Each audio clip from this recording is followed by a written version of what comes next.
By January, Social Security beneficiaries will see the biggest jump in their monthly checks in the last 40 years. The cost of living adjustment, or COLA, will increase 5.9% in 2022. Dom Amato spoke with the president of the National Committee to Preserve Social Security and Medicare, Max Richman, about the change and what else the organization is lobbying for in Washington. We know a 5.9% increase was announced to go into effect next year for Social Security.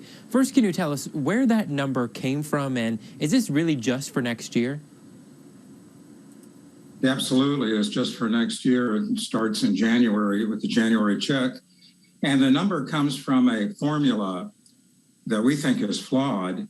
It is based on how inflation is impacting a clerical wage earner from the third quarter of one year till the third quarter of the next year, which would be the measurement that we just finished. And let me just start out by saying we are very pleased, and I know beneficiaries will be pleased to get the largest COLA they've received in almost 40 years. But does not address the problem of the way the formula is calculated. Is there any legislation in Washington that addresses this moving forward, maybe making some of these increases more permanent? Well, I'm glad you asked that, because in fact there is a bill, and your Congressman Welch is a co-sponsor, and I'm very pleased about that. And it would do a lot of things, including improving the minimum benefit. With the COLA, it would develop a different formula.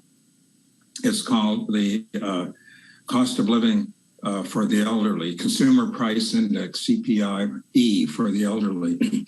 And what it would do, this legislation, it would look at the market basket of goods and services that seniors rely on and measure inflation on those goods and services from one year to the next, so that it would more accurately reflect inflation as it affects a Social Security beneficiary. The point of a COLA is if you're on Social Security, you don't lose ground because of inflation. But if the way it's measured is flawed, it's not going to take care of that problem. I think it's long past time to have an accurate measure of the cost of living adjustment. So really the beauty of Social Security, unlike a lot of other retirement plans, is there is a COLA. That's great, but it needs to be accurate and keep up with the real cost of living for seniors. Now, how many households do we expect to be impacted by this?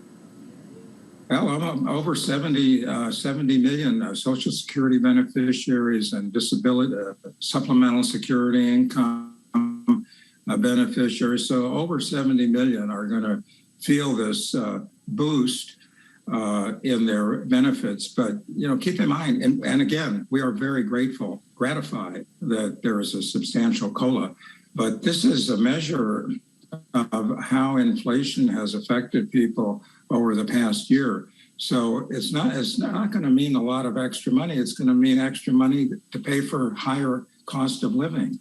So it's important to keep that in perspective. Yeah, it certainly seems like things will pretty much even themselves out, where people may not even really see that much more money because they're going to be spending more on other things anyway. Well, absolutely. And automatically, most Social Security beneficiaries are on Medicare. The Part B premium is going up.